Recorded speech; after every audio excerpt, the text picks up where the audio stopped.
गाड़ी हसरे late platform पर आई। वे लोग हुगली का टिकट खरीदकर बढ़ गए। धर्मदास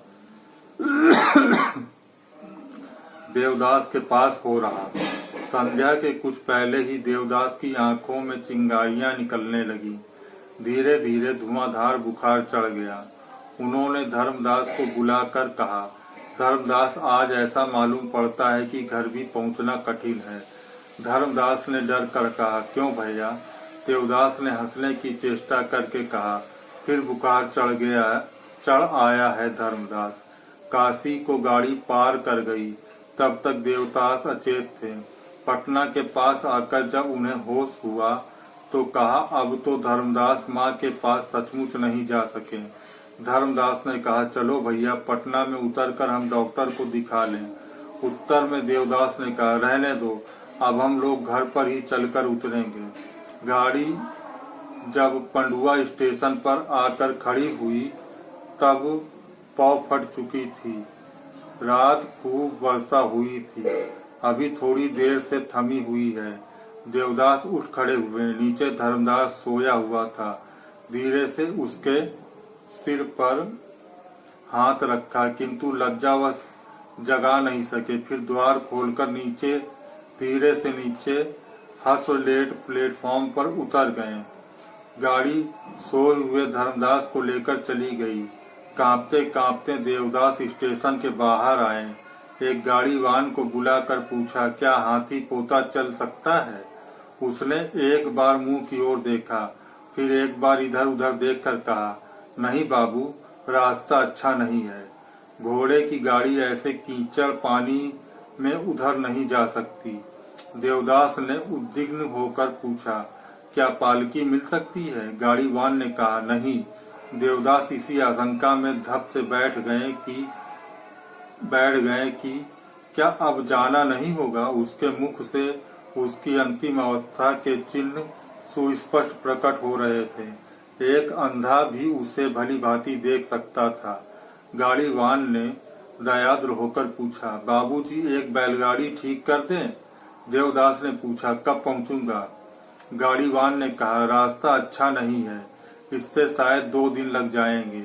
देवदास ने मन ही मन हिसाब लगाने लगे कि 2 दिन जीते रहेंगे या नहीं, पर पार्वती के पास जाना जरूरी है। इस समय उनके मन में पिछले दिनों के बहुत से झूठे आचार व्यवहार और बहुत सी झूठी बातें एक एक करके स्मरण आने लगी। किंतु अंतिम दिन की इस प्रतिज्ञा को सच करना ही होगा, चाहे जिस तरह से हो। एक बार उसे दर्शन देना ही होगा। पर अब इस जीवन की अधिक मियाद बाकी नहीं है, इसी की विशेष चिंता है। देवदास जब बैलगाड़ी में बैठ गए तो उन्हें माता का ध्यान आया। वे व्याकुल होकर रो पड़े। जीवन के इस अंतिम समय में एक और स्नेहमयी पवित्र प्रतिमा की छाया दिखाई पड़ी। यह छाया चंद्रमुखी की थी, जिसे प्रतिष्ठा पाकर सर्वदा घृणा की। आज उसी को जननी की बगल में गौरवमय आसन पर आसीन देखकर उसकी आंखों से झरझर जल झरने लगा।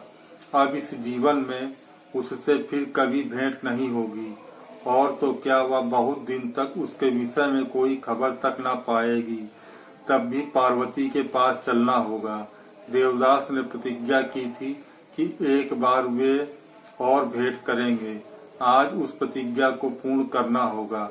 रास्ता अच्छा नहीं है। वर्षा के कारण कहीं कहीं जल जमा हो गया है और कहीं अगलब गल की पगडंडी कटकर गिर पड़ी है। सारा रास्ता कीचड़ से भरा हुआ है। बैलगाड़ी हचक हचक कर चलती। कहीं उतरकर चक्का ठेलना पड़ता, कहीं बैलों को बेरहमी के साथ मारना पड़ता। चाहे जिस तरह से हो, यह 16 कोस का रास्ता तय करना ही होगा। हर हर करके ठंडी हवा बह रही थी।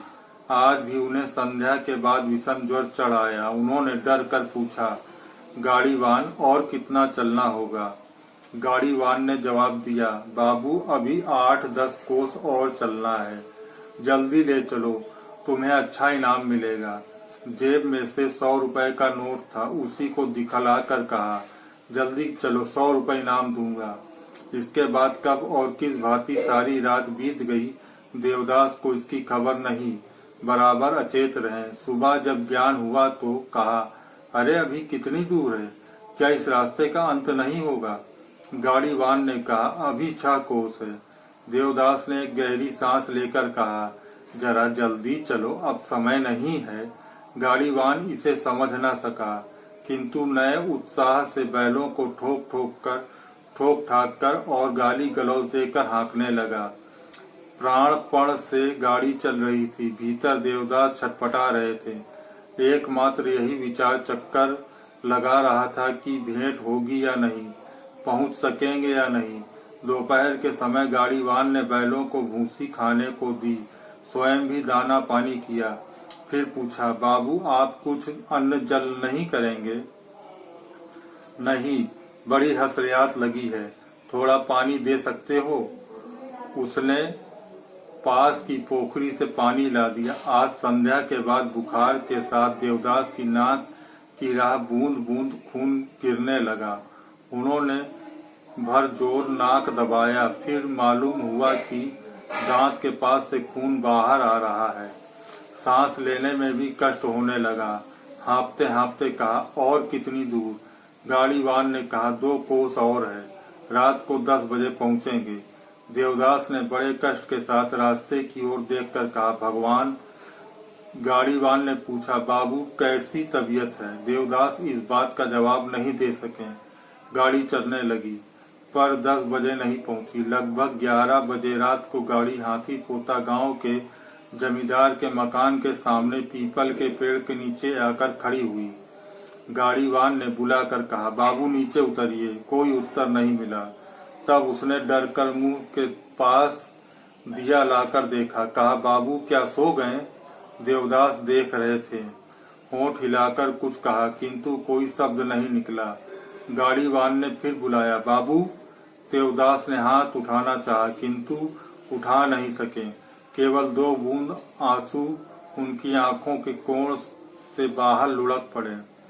गाड़ीवान ने तब अपनी बुद्धि के अनुसार बांसों को बांधकर एक पलंग बनाया।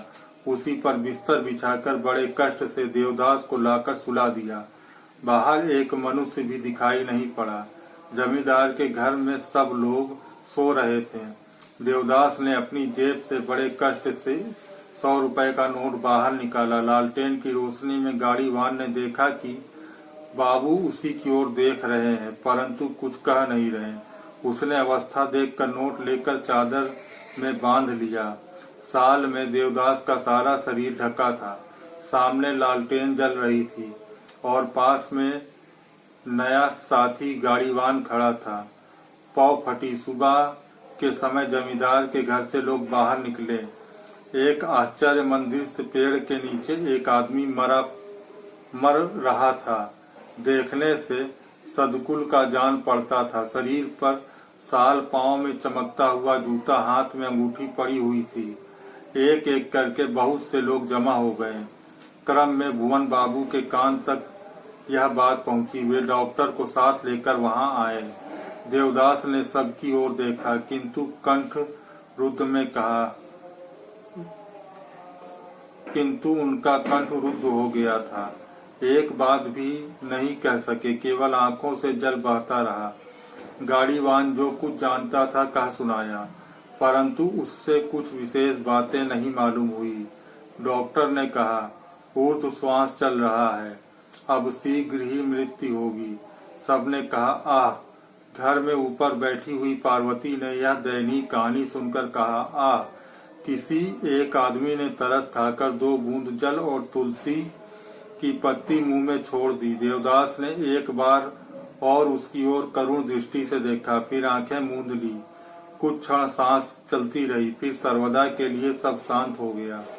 अब कौन दाह कर्म करेगा, कौन छुएगा, कौन जाति है, आदि अवधि विविध प्रश्नों को लेकर तर्क वितर्क होने लगा। भुवन बाबू के पास के पुलिस स्टेशन में इसकी खबर दी। इंस्पेक्टर आकर जांच पड़ताल करने लगे। हंसलीला और फेफड़े के बढ़ने के कारण मृत्यु हुई है। नाक और मुख में खून के दाग लगे हैं।